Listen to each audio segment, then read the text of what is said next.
नमस्कार. जेव्हा पुरुष गौरी आणतात, स्थळ ठाणे, काळ सन 2035. नमोत्री जरा तणतणतच मिजोबाकडे आली. मिजोबा, या धरतीला सांग ना जरा समजावून. ती म्हणते मी चेस ऑलिम्पियाडला येणार नाही, घरी गौरी आणायची आहेत म्हणून. मिजोबाच्या लगेच लक्षात आला काय प्रकार आहे तो. धरती म्हणजे नमोत्रीची खास मैत्रीण. दोघींची बुद्धिबळ ऑलिम्पियाड स्पर्धेत खेळण्यासाठी निवड झाली होती सब ज्युनियर गटात.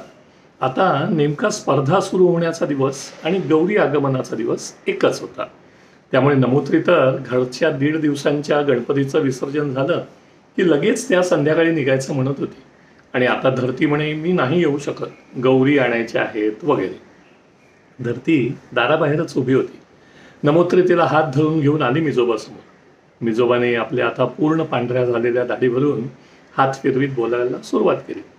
माझ्या लहानपणी जोशांकडे आम्ही चुलत आत्ते असे मिळून सगळे 8 भाऊ. एक बहीण झाली अखेरीस, पण ती राहायची पुण्याला. जोशांचा गणपती आमच्या घरी. दादा मोठे ना सगळ्यात. गणपतीला यायचे सगळे, मज्जा करायचो आम्ही. पण मग गौरीसाठी काही सगळे थांबायचे नाहीत. त्यात सर्व काका काकू आत्या नोकरी करणारे, अगदी आईसुद्धा. आपल्याकडे खड्यांच्या गौरी. मग काय, आई मला सांगायची गौरी आणायला. मी खाली जायचो, 5 पडे 5 खडे निवडायचे. चांगले स्वच्छ धुवा पुसायचे आणि ठेवायचे चांदीच्या वाटीत. उंबरठ्यावर आई दूध पाण्याने पाय धुवायची, ओवाळायची आणि रांगोळीने पावलं काढलेली असत त्यावर पाय ठेवत देव्हारात नेऊन ठेवायच्या त्या गौरी. इतकं मस्त वाटायचं मला, काहीतरी मान सन्मान मिळालेलं. जे आगमनाचं तेच विसर्जनाच्या वेळी. कधी कुणी काकू शेजारची मुलगी असेल तर त्यांच्या हस्ते, नसेल कुणाला शक्य तर मी होतोच. आजोबा असतच या सगळ्यात भक्कम पाठीराखे. त्यांचं आवडतं वाक्य होतं एक, अमुकच रीतीने करायला हवं, तमुकच नैवेद्य हवा. असं काहीही कुठे ऋग्वेदात लिहिलेलं नाही.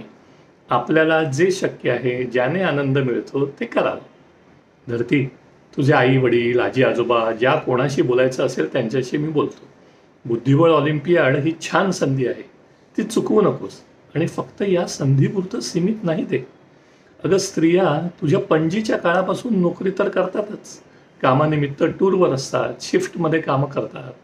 पुरुषांनी घरच्यांनी आणि विशेषतः स्त्रियांनी स्वतः हे समजून घेतलं पाहिजे. प्रथा परंपरा ह्या आपण माणसांनीच सुरू केलेल्या असतात. त्यात काळानुरूप बदल लवचिकता ही हवीच. आणि नुसतीच तोंड पाटील की नाही करत आहे मी. नेमकी नमोत्रीच्या आईलाही त्या दिवशी कॉन्फरन्स आहे यंदा. कालच वीणाला म्हटलं मी आहे ना गौरी आणायला. लहानपणापासून अनेक वर्षांचा अनुभव आहे मला. एवढ्यात वीणा आलीच तिकडे. मिलिंद, अरे गप्पा काय झोडत बसलायस? ते पेठ्यांकडून घेतलेले चांदीचे गौरीचे खडे रुपेरीने धुवायला हवेत. तुझं आहे ते काम, कधी करणार आहेस? मिजोबा गुपचूप बायकोने सांगितल्या कामाला लागला. ही परंपरा मात्र अखंड सुरू आहे. मिजो, गौरी विसर्जन 2024. आजचा बोनस. वर लिहिलेलं अक्षरन अक्षर सत्य आहे. आमच्याकडे पुरोहितसुद्धा महिलाच येतात. यंदा आमचा जोशांचा गणपतीही माझ्या पुतणीने आणला आणि गौरी मी. या दोहींचे फोटो. प्रथा परंपरा रूढी काल सुसंगतरित्या पाळायची बुद्धी देवी गौरी आपल्या सर्वांना देवो, हीच प्रार्थना. नमस्कार.